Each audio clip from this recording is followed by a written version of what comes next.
శ్రీరామచంద్ర పరబ్రహ్మణే నమః. సంపూర్ణ రామాయణంలో 25వ భాగంలోకి వచ్చామండి. ఈరోజు కథాంశం తారా విలాపం, సుగ్రీవ పట్టాభిషేకం, శరదృతు వర్ణన. తారా విలాపం. రాముని బాణాలనికి మరణానికి చేరువలో ఉన్న వాలిని చూసి అతని భార్య తార కన్నీరు మున్నీరుగా విలపిస్తుంది. హనుమంతుడు, మహారాణి దయచేసి దుఃఖించకండి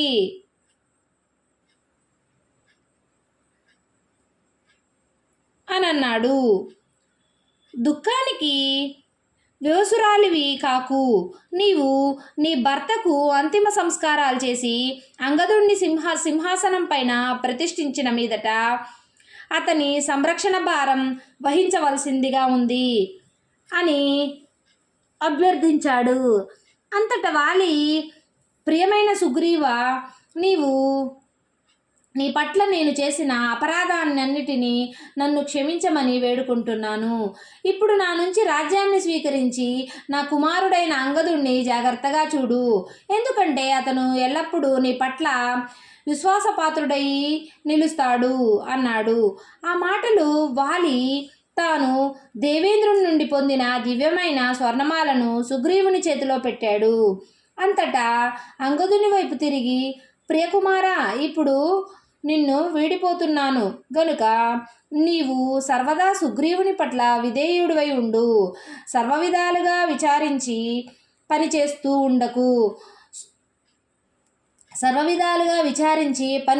ఉండు.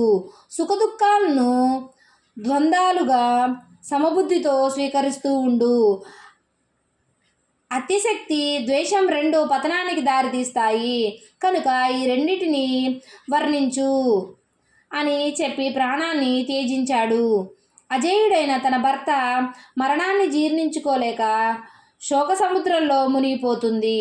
తార యొక్క వ్యధను గమనించిన సుగ్రీవుడు విషణ్ణవదునైన ఆవేదనాపూరితమైన స్వరంతో రామునితో, నా కోరిక నెరవేర్చుకున్నందువల్ల నేను ఆశించిన ఫలితము విరుద్ధమైనది లభించడం గమనించాను. నాకు సుఖం కలగటానికి బదులుగా రాజ్యం పట్ల, జీవితం పట్ల కూడా విరక్తి కలుగుతోంది. నా పాపాన్ని ప్రాయశ్చిత్తంగా అగ్నిప్రవేశం చేసి నా ప్రాణాలు త్యజిస్తాను. నా ప్రియమైన రామ, ఈ మిగిలిన వానర వీరులంతా నీకు నీ ప్రియపత్ని అయిన సీత యొక్క అన్వేషణలో సహాయం చేస్తారు అన్నాడు. రాముడు సుగ్రీవుణ్ణి ఓదార్చి, నీ సోదరుడు కోసం జూరు విడిచిన దుఃఖాన్ని అశ్రువలే నీ ప్రేమను తెలియజేస్తూ ఉన్నావు. అంతా ఈశ్వర నిర్దేశం అని భావించు. అనివార్యమైన దానికోసం దుఃఖం పొందటము తగదు అన్నాడు. రాముడు మాటలు స్థిమితపడ్డ సుగ్రీవుడు లక్ష్మణుని సహాయంతో సోదరుని దహన సంస్కారాలు ఏర్పాటు ప్రారంభం చేశాడు. సుగ్రీవుడు, అంగదుడు వాలిదేహాన్ని కిష్కిందకు తీసుకెళ్లి దహనం చేసి తుంగభద్ర నుండి తెచ్చిన జలాలతో తర్పణాలు విడిచాడు. సుగ్రీవ పట్టాభిషేకం. అంతిమ సంస్కారాలు పూర్తి అవ్వగానే రాముడు హనుమంతునితో, నీవే దగ్గర ఉండి సుగ్రీవుని రాజుగా, అంగదుణ్ణి యువరాజుగా పట్టాభిషేకం జరిపించు. నేను నగరంలోకి రాను అన్నాడు. శ్రీరాముని ఆజ్ఞ మేరకు కిష్కింధలో సుగ్రీవుని శాస్త్రోక్తంగా రాజ్యాభిషేకం జరుగుతుంది. వాలి కుమారుడైన అంగదుడు యువరాజుగా ప్రకటిస్తారు. రాజ్యంతో పాటు భార్య రుమాను కూడా తిరిగి పొంది సుగ్రీవుడు వర్షాకాలం ముగియగానే సీతాన్వేషణలో శ్రీరామునికి తప్పక సహాయం చేస్తానని మాట ఇస్తాడు. శరదృతువుల వర్ణన. రాముని విరహవేదన. అప్పటికి వర్షాకాలం ప్రారంభం కావడంతో 4 నెలలు రామలక్ష్మణులు కిష్కింధ సమీపంలో ప్రస్రవరణ పర్వతంలో ఉన్న ఒక గుహలో ఆశ్రయం పొందుతారు. ఆ పర్వతం ప్రాంతం ప్రకృతి సౌందర్యంలో నిండిపోయి రాముడు ఆనందం పొందలేకపోయాడు. సీతమ్మ ఎక్కడ ఉందో, ఏ ఆపదలో ఉందో అన్న తలపులతో శ్రీరాముడు రాత్రిళ్ళు నిద్ర కూడా పోయేవాడు కాదు. నిరంతరం వేదనాశ్రువులు జాలు వారుస్తూ ఉన్నాడు. శోకం మనిషిని బలహీనుణ్ణి చేస్తుంది. దుఃఖమగ్నుడు అయిన మనిషి తన లక్ష్యాన్ని ఒక్కనాటికి చేరుకోలేడు. కనుక రామ, దుఃఖం వీడు అని రామునిలో ఉత్సాహం నింపే ప్రయత్నం చేశాడు లక్ష్మణస్వామి. సుగ్రీవుడు తన రాజ్యాన్ని తిరిగి పొందటానికి తాను సహాయపడినప్పుడు తన సీతాన్వేషణ సహాయం పడవలసిన కర్తవ్యాన్ని సుగ్రీవుడు గుర్తు చేసుకుంటూ ఉంటాడు. రాముడు భావించాడు. కానీ శరదృతువు కూడా వచ్చి ఆకాశం నిర్మేఘమైనప్పటికీ రాముణ్ణి కలిసేందుకు సుగ్రీవుడు ముందుకు రాలేదు. తన లక్ష్య సాధించుకున్న సుగ్రీవుడు ఇక భయపడవలసిన కారణమంటూ ఏదీ లేకపోవడంతో రహస్యంగా యూతల యొక్క విశేషించి తన భార్య రుమ క్రొత్తగా లభించిన తారాల యొక్క సహచర్యాన్ని అనుభవించటంలో పూర్తిగా మునిగి తేలుతూ కాలక్షేపం చేయసాగాడు.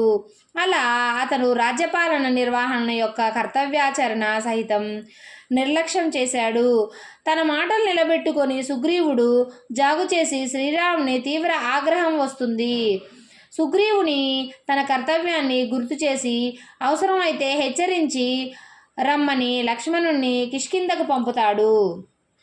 రేపటి భాగంలో కిష్కింధలో అడుగుపెట్టిన లక్ష్మణుని ఆగ్రహం, సీతాన్వేషణ కోసం వానర వీరుల పయనం గురించి తెలుసుకుందాం. జై శ్రీరామ్. ఇక్కడ ఋతువర్ణన చాలా అద్భుతంగా ఉంటుంది. బాగా విస్తృతంగా అవుతుంది అని ఇవ్వలేదు. నల్లని మబ్బులు రావణుడిగా, అందులో వచ్చే మేఘాలు, మెరుపులు సీతమ్మల కనపడుతున్నాయి. లక్ష్మణుడు, సీతమ్మ, రావణుడు తన కఠినమైన హస్తాలతో పట్టుకొని వెళ్తూ ఉన్నాడు. చూడు అంటూ దుఃఖంలో మునిగిపోతాడు. ఈ ప్రకృతి సౌందర్యం నాలో దుఃఖాన్ని మరింత పెంచుతుంది అంటాడు. రాముడికి ఏది ఆనందం అంటే తన ఇష్టమైన సీతతో కలిసి ఉండటము. సీతతో కలిసి ముళ్ళబాటలో ఎర్రటి ఎండలో నడిచి రాముడు ఆనందంగా ఉన్నాడు. సీత లేకుండా ఎంతో ఆహ్లాదకరమైన వాతావరణం కూడా దుఃఖం పెంచేలా ఉంది. భర్త ఆనందం, భార్య సౌభాగ్యం. భర్త అనే సనాతన ధర్మము ఒకరిని ఒకరు ఆనందింప చేసుకుంటూ లోకానికి శాంతి కలిగించడమే వివాహ ముఖ్య ఉద్దేశం.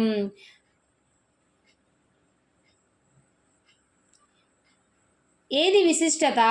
కైవల్యం విశిష్టం. దాన్ని పొందటానికి ఒకరికొకరు సహాయం చేసుకోవడమే దీని యొక్క పరమార్థం. జై శ్రీరామ్.